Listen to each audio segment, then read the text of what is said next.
I would rather buy XCN instead of Bitcoin, even though that's not financial advice. But the way to take a look at it is that as of right now, it's just a lot more logical for me to accumulate an altcoin like this instead of that. And the reason why is because, first of all, not only do I think the hypothetical upside is better, but I do believe that the fundamentals are also a lot more dynamic. And I'll get a little bit into that later. However, I want to talk about the upside first, because if let's say XCN were to go to the price of 25 cents, that right there would be around a 20x from here. Let's face it, Bitcoin in the next 6 months to a year can't do a 20x. However, it's not even that crazy anyways if XCN were to do this. It's because, again, if it were to reach that price, 25 cents, considering current circulating supply, market cap would be nearly $8 billion. That's not bad whatsoever. We've seen BNB reach over 100 billion. We all know the great heights in which XLM and XRP are as of right now. We also take a look at Dogecoin reaching over 80 billion. This isn't too much to ask for, in my opinion. Now, Dogecoin reached that back in 2021. But even besides that, let's say Bitcoin were to do a 20x from here. At that point, the price would be around $2 million, and the market cap, considering current circulating supply, would be around $40 trillion.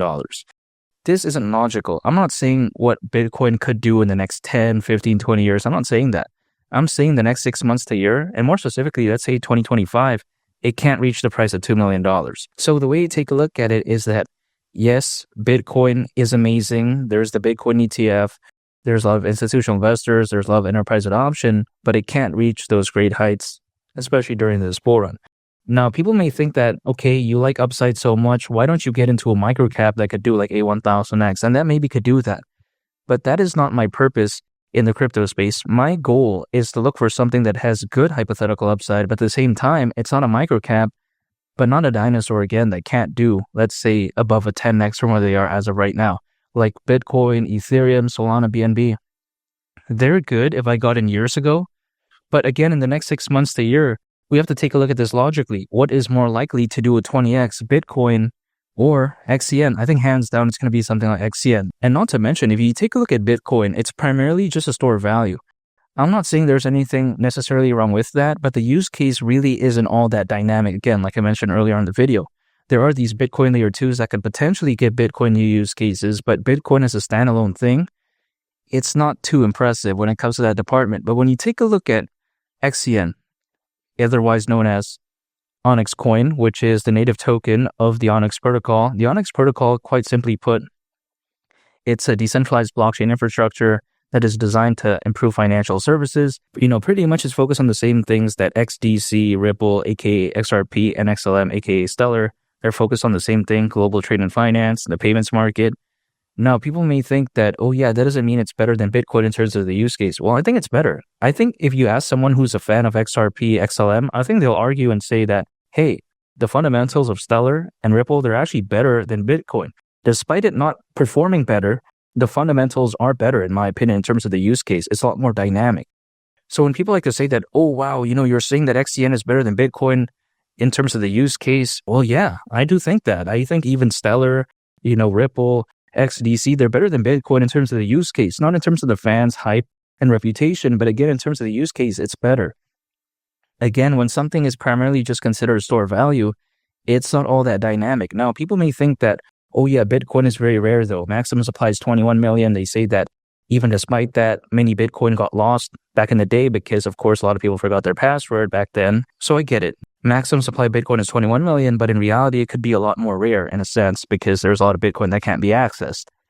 Now, still even despite that, I don't think Bitcoin is, relatively speaking, extremely rare. Let me explain why. Take a look at, for instance, Quant.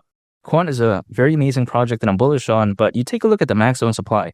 It's around 14.6 to around 14.8 million, depending on the site or exchange. Now, even if, let's say, 5 million Bitcoin was lost for whatever reason, let's say there's like 16 million Bitcoin, that right there is still over 1 million more than Quant's maximum supply. So you got to think about that. Is Bitcoin really that rare? Rarity isn't the end-all be-all when it comes to the crypto space. Also, the utility. There's a bunch of other factors that determines if a project is good or not. Bitcoin has a good following, but it doesn't mean the use case is that amazing, at least in my opinion. If you consider how Bitcoin has done in the past 2 weeks, it's done pretty okay, but then it hasn't done as good percentage upside-wise when it compared to XCN. think about this. People like to say, oh, Michael Saylor is this amazing investor. Well, if Michael Saylor watched my videos, wouldn't he be up by a lot more in the past 2 weeks when compared to Bitcoin? Now, you also got to consider this. When it comes to Michael Saylor, if he puts $1 billion into Bitcoin, it does a 2x. He literally profited $1 billion.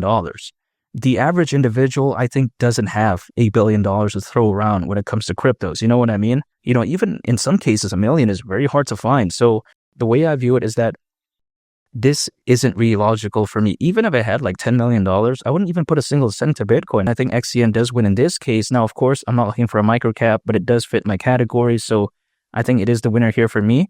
And seeing it reach the price of 25 cents during this bull run wouldn't surprise me whatsoever. I think there's so many bullish factors. I think the bull run still has a ways to go. And again, I'd much rather prefer it instead of Bitcoin. And make sure to subscribe if you gain value from this video. I greatly appreciate it. It's Willie the Captain, and I'll catch you all on the next one. I'm out. Peace. Bye.